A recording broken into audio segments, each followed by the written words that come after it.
You work with disadvantaged kids in Hong Kong, or is that those children? Yes, we also joined up with the Leonard Cheshire Homes.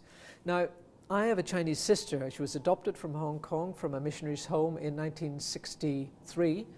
And so I had an inkling of what the Chinese state of mind was, and their mentality and just how they do things. So there was a great deal of sympathy when I mentioned to people that I had a Chinese sister who was actually left to die because they didn't want girls in the 1950s. And so she was thrown in a dustbin and rescued by a policeman who took her to a missionary's home, which is Home of Loving Faithfulness, still going today, which is wonderful. But the Leonard Cheshire Association approached Major Whedon, who was one of our company commanders, and said, could we have the band to help out in playing for our disadvantaged children? And we said, yeah, of course we will. It's music, it's out in the community, we just love being out. When we went to the home, we couldn't believe what we saw. There were children, I remember one home was on a peninsula, and it was kind of the farthest you could possibly get before you fell into the sea. These children were absolutely isolated. There was nothing on the walls, there was no stimulation for them, there was no colour in the room. It was just bare rooms. And these children were, I remember, huge heads, they were misshapen, they were misformed, some of them were blind. And we came in, and I had to say to the band, gentlemen, no ladies in those days, gentlemen, just treat these people with respect. Do what you do, and when I ask you to get out among them, just treat them as normal. What we used to do at one point in the concert, I would get the gentlemen, we would play some lively piece of Mexican music or something like that. And they would take the tambourines, the shakers, the cabasa, all the percussion instruments, and they would take it and they put it into the hands of normal children. And here they were putting it in the hands of these children who had never experienced this kind of thing before. And it was very moving, actually. It really was, just to see these children who had had no stimulation in their lives suddenly come to life. It was just amazing to see it. So we were kind of on the Leonard Cheshire circuit in that part of the world. We didn't play that many homes, but those that we did, we really felt that we were making a difference. Just describe the role of a bandmaster is somebody who has the ability to write a piece of music for an event. Just talk a bit about, what's involved with that process and where you have an example that we could, draw on that. Again, I go back to my training.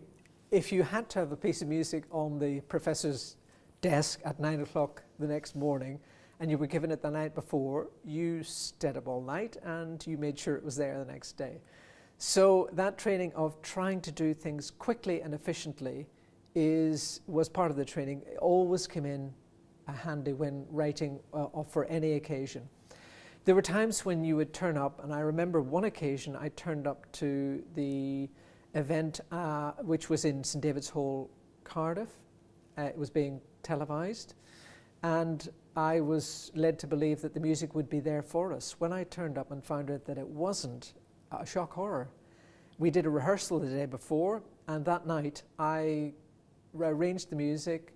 I cut the score, because everything was by hand in those days. I cut the score up in lines, and I said, right, alto saxophone, here's your part. Write that out in a single sheet of music. And I did that for the whole band because it was much more efficient to do that than me write everything out, because everything had to be done by hand. We would write music here and arrange for Trevor Shop. We never heard the music because we didn't have computers to put it in, hear what it sounded like or make it better.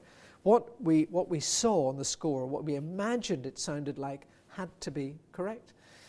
So the next day we turned up, and that's when you find out that it either works or it doesn't. On that occasion, thankfully, it did. But I was appointed to the Welsh Guards in 1998, sadly, when Terry Davis, my predecessor, died in post. And it was at that point you come very into the close orbit of the royal family, because you're expected to complete the royal circuit, as it were, investitures, gold awards, trip in the colour, garden parties, all the ceremonies at St Paul's and Westminster Abbey, wherever else the royal family need you, you're there with music in support.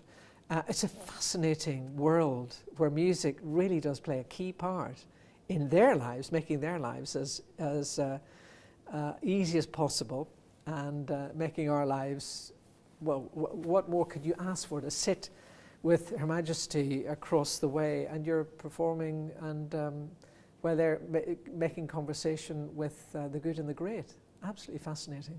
Why is the Wales Regiment given that role rather than others? Others are given it as well. I was director of music of I came back from Hong Kong, Royal Regiment of Wales, and then it was 1994, there were reforming bands. We couldn't sustain the small bands in those days, a band of 21, so we were struggling. So they formed Prince of Wales's division, they formed the King's division, the Queen's division. They compressed all these bands. We had 6 bands in the Prince of Wales's division into 2. I was in the north, I was in Turnhill in Shropshire, with the Prince of Wales's division Clive of India, who we were in Clive Barracks, and Lucknow, which was the other band that was based in Tedworth. And you had bands of 35, which was wonderful actually. But every band at that stage had the opportunity at some point to play for royalty. There was maybe your Colonel-in-Chief was the Prince of Wales or the Princess Royal. It could have been the Duke of Edinburgh, it could have been the Queen. So all bands had that opportunity, and certainly regimental days when royalty visited was usually an opportunity for you to play and show what you could do for the regiment. Talk about the occasion when you had to write the fanfare for St Paul's, where you having to extend it, shorten it, you're never quite sure. Yeah, it was Westminster Abbey actually. I remember standing up in the area where the organ plays, and you look down this wonderful list of who was there, and you see Purcell, the composer, and you think, goodness me, here I am standing. The brief was you write a fanfare for the Queen to get out of the car, come up the steps, and it should stop when she gets to the top. And so I asked the question, well, how long will that take? And I was looked at by the comptroller, and who said, well, it takes as long as it takes. So you had to write something that would be a minimum of 15 seconds, and that you could, at a slower point, if you saw where she was coming to, stretch it out, because they were obviously hearing it for the first time, and you were hoping that the fanfare team was following you, stretch it out until she reached the stage of meeting the key personnel who were greeting her. It's a bit nerve-wracking, but somehow you just make it work. Do you think that the royal family would, play a trick on you almost, and sort of, deliberately, because I can imagine the Duke of Edinburgh doing stuff like that, saying, let's just hold our walk, or did you get the sense that they played you a little bit? No, absolutely fully in support. I remember we used to do investitures at Windsor Castle, and the brief there was the comptroller in those days walked backwards. I was on the minstrels gallery looking to him, and I think he would give a signal like that, that meant the Queen was there, and he would start walking backwards. I had then to play the national anthem, 2 verses, and I had to stop as the Queen, la dum bum bum bum, as the Queen got to her chair. So I had to go down when we got there for rehearsal, I had to go down and I had to walk backwards, singing the national anthem twice, X number of times, to try and get an idea of the pace that would be taken. I didn't know how fast he was going to walk. I didn't know how fast the Queen was going to walk. But I always felt that the Queen played along to what we were doing. She instinctively knew where she had to get to, and the music had to get to an end. My cue was, I think there were 6 pillars along, and I knew I had to finish the national anthem, the first verse, but the end of that third pillar. And so that was my marker. And if I wasn't there, then I had to nudge it up a little bit to speed it up. But I had to finish when the Queen got to her chair. It worked fine every time. Rather like when you do a state visit, when the carriage comes in, you play the anthem of the visiting dignitary. It could be Argentina, as one of the ones I did. It could be Italy, which is almost like a symphony that you play. And you've got the horses coming up. You know that you have to start the national anthem by the third drain pipe along, or whatever it is, because if you don't, you won't get to where the wheels come to a halt. La dam bam bam bam. And it's just what we do. You know, it's all timed. You don't want to be playing the national anthem when the Queen's getting out of the carriage. It has got to stop when the carriage stops.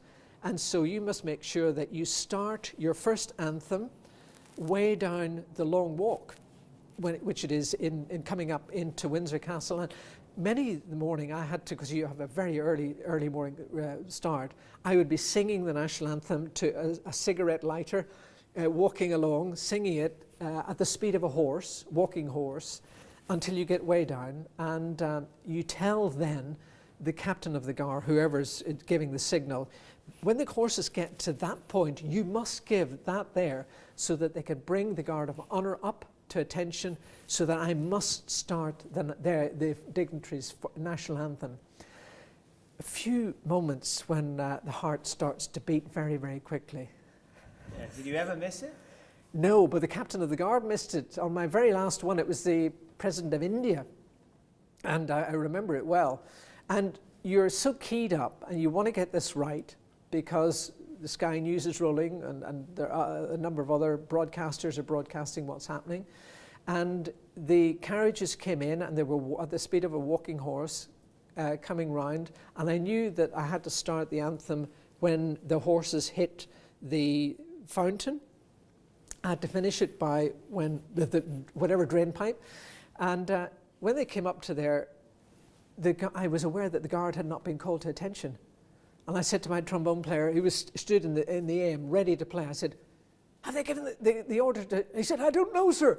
I said, stand by, bang, follow me. And you had to make... And as I was conducting, I heard them bringing the guard of honour to attention. I don't know what had happened, that I think whoever was giving the signal had forgotten or had thought he gave it or whatever.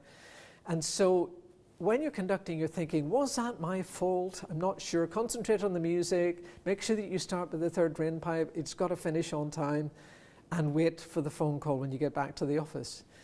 So occasions like that, you know, actually it did work, but you don't want it to go wrong. You don't want to embarrass the royal family in any way.